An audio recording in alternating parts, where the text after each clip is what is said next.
Truth Seekers, 158th post here. I want to talk about the word justice as well as the other words you see up on the screen. I noticed this week that the word justice summed to 33 when you use the method where S counts as 10. And I'd overlooked that all this time. And I really like that because justice has always been my favorite word in this world.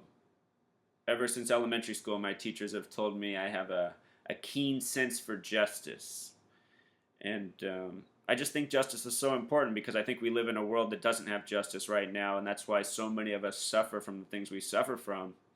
And for this past week, I've been suffering for, a symptom of this world, and I've been able to take it pretty well for what's happened to me because I just understand I live in a sick world where I get stolen from every day. So this major theft that has just happened to me, it's just a product of this world. And I want to tell you guys about what just happened to me because this is an important story and one everybody can learn from. And a lot of you might already know this lesson. And if you already know this lesson, I have sympathy and empathy for you because now I've been through it. So now I have a new life experience.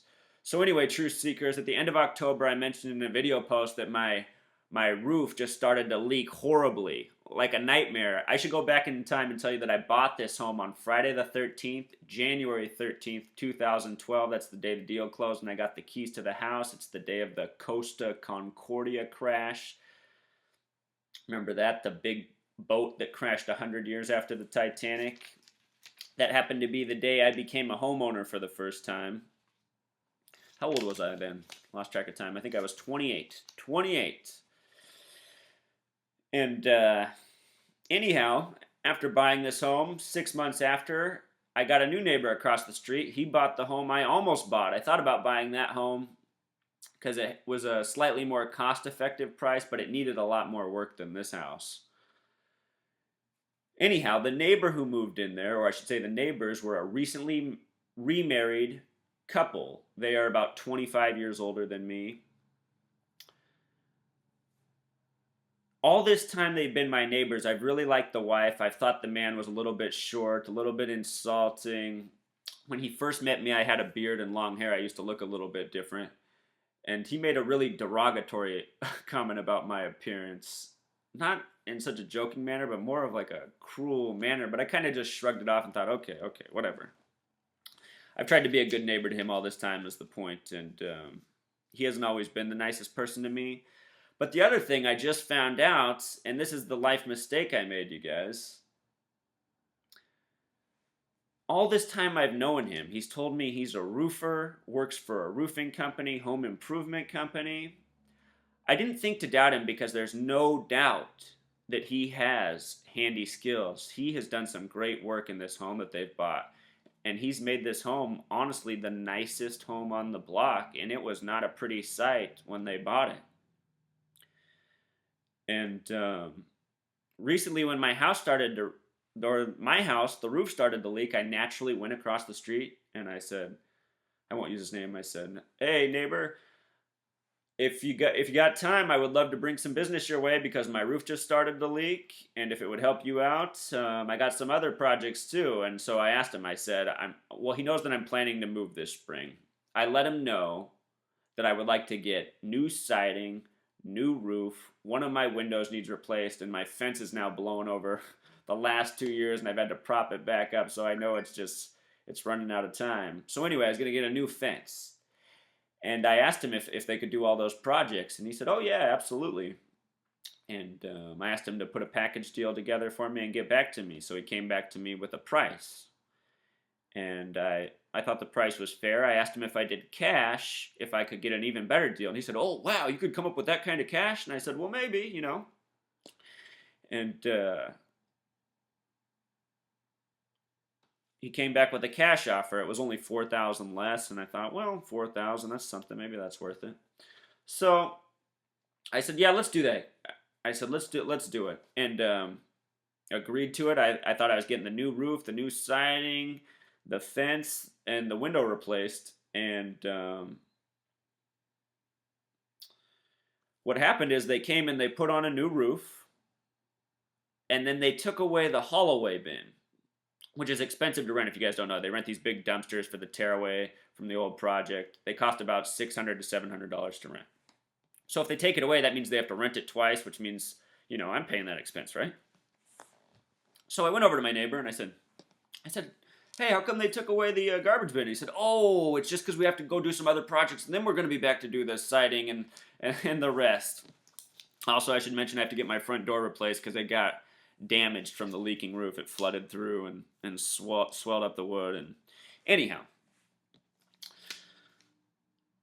I thought, okay, I wasn't exactly happy that this is what it was, that I was going to have to now wait 2 weeks for them to finish up this work, but I just said, hey, this is my neighbor. I agreed to do this. It's just what it is. It's not that big of a deal. Well, lo and behold, you guys, 2 days after they finished the roof and took away the garbage bin, my house was robbed for all of its contents, plus the cash I had in the house for the remaining projects. And it was in a really tight window of time. I was away from my house from 1:30 in the morning to 7 in the morning. Not to give away too much of my personal life, but recently my girlfriend moved out of the house to be closer to school. And it was the very first night. She woke up in the middle of the night and just said how lonely and tired she was and just asked if I would come be there with her. So just in that small window of time that I went to be with her, my house was robbed of everything within it. And just days after this roof was completed. And the only person in the world who knew I had cash in the house for these remaining projects was my neighbor. So right away, I was extremely curious. When I called my neighbor, he didn't pick up, and I noticed he wasn't home, which was atypical for Saturday because he's always around on the weekends, I noticed. And he got back to me 3 hours later in the day, which I was surprised even took that long to get back because normally he's a pretty sharp neighbor. And when he called me back, I let him know that the house had been robbed and we were going to have to pause the other projects because I wasn't sure I still had the funds to get them done. And what was interesting to me is he told me that that was okay. He was busy in business on Oregon, and he'd talk to me when he got back, and his voice just seemed very indifferent, for being a neighbor that just told him he got robbed of everything. So I thought that was real interesting. So then I called the company that just did the roofing project that I thought my neighbor worked for, and once the owner got back to me, I found out that 1, my neighbor doesn't work for this company, and 2, there was no talk of any project besides a roof. All the owner knew about was installing the roof on my house. When I confronted my neighbor, he came back late Sunday night and told me that he was just busy in Oregon, which is, he said he was in the middle of Oregon, which from here is about a 8-hour drive each direction. So after this, I decided to talk to the neighbors just to see what they thought about. Normally I don't go around my neighbors asking, hey, what do you think about this person? I didn't want to tell anybody what had happened to me. But I asked my neighbors, and it turns out everybody had a horror story about this guy. And since it happened, I've talked to his wife independently, and she told me he's been very suspicious lately. And she also told me that she had this horrible feeling or fear that possibly he was connected to all of her jewelry, which disappeared when they first got married. So I think she's pretty much hinting to me that yes, she knows in fact her husband did do it. So what everyone's saying to me in my life, you guys, is how do you live across the street from a person who just did this to you? And you guys, it's the same reason I do these video posts. I'm telling you, it's just because I understand this world. I mean, let's go back further in time. Speaking of understanding this world, this man who robbed me, part of the reason I keep reaching out to this man is because I have an ironic story from my past. When I first moved to Seattle, I worked for a group home in Seattle. A group home is where children live full-time who essentially have blown out of foster care and have behavioral problems that make it hard for them to live anywhere besides a group home. Essentially because they're the types of children that will kill family pets, break everything in the house, hurt other people, etc.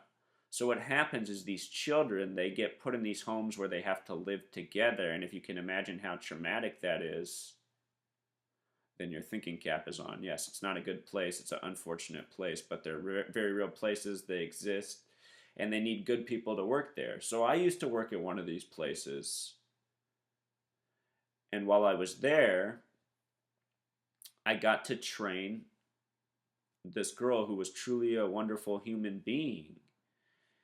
And as it happens, this girl is the daughter of the man across the street who robbed me, if you can believe it. This man has 3 different daughters with 3 different wives, and this one is, she's the class of the 3.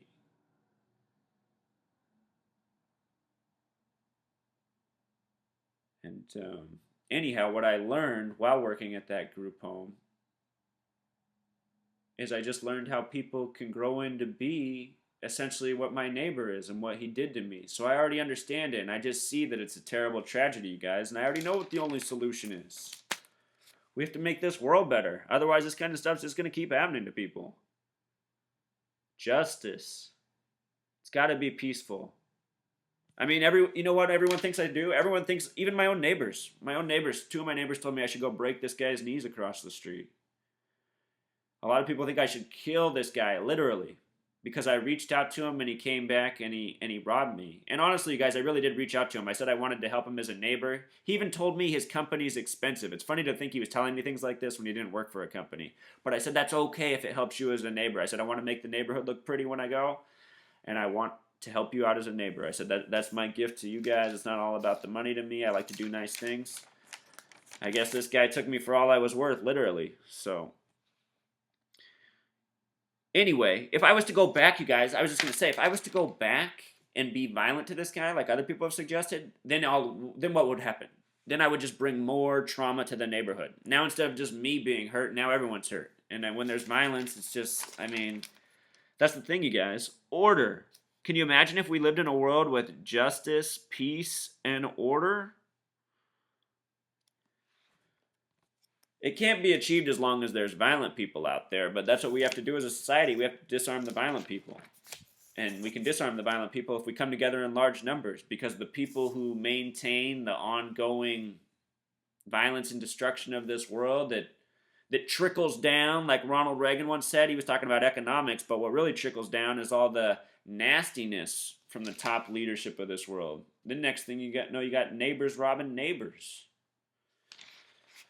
Anyway, you guys, I just wanted to share this story with you. Also, if you're someone who keeps cash in your house, if you're one of these people out there, because I'll tell you what, Truth Seekers, I've kept cash on me my whole adult life and never had a problem. But now I have the perspective that doesn't matter because it only takes one time to have a problem. What I've just done to myself is I have lost all the cash I have saved for all of my adult working life. That just happened to me. And like I said, Truth Seekers, everything happens for a reason. And I've been telling myself that, and I know it's true. So all I really wanted to do with that money, you guys, what I've been saving it for, what my plan was, is to take this type of thing that I'm doing right now to the next level. And the realization I've had now that I've lost it is I could spend all this time trying to earn it back, or I can work harder at this message, get more people to support. And just imagine if 1 million people contributed $1 overnight for a cause. I'd make back everything I lost and some more in no time, you know. So if you guys are down for the cause, that's what I want to do. I'm still going to sell my house in the spring. I'll see what I can put together. I want to start a real movement, you guys. We're running out of time, and we got to work harder. That's also what I learned from this, you know. I just got to come back that much stronger, and that's what I'm going to do. So pretty soon I'll unleash some real post-truth seekers. I just want to let you know while I was gone what's up in my life. And don't worry for me, you guys. I'll be back. All right, thanks.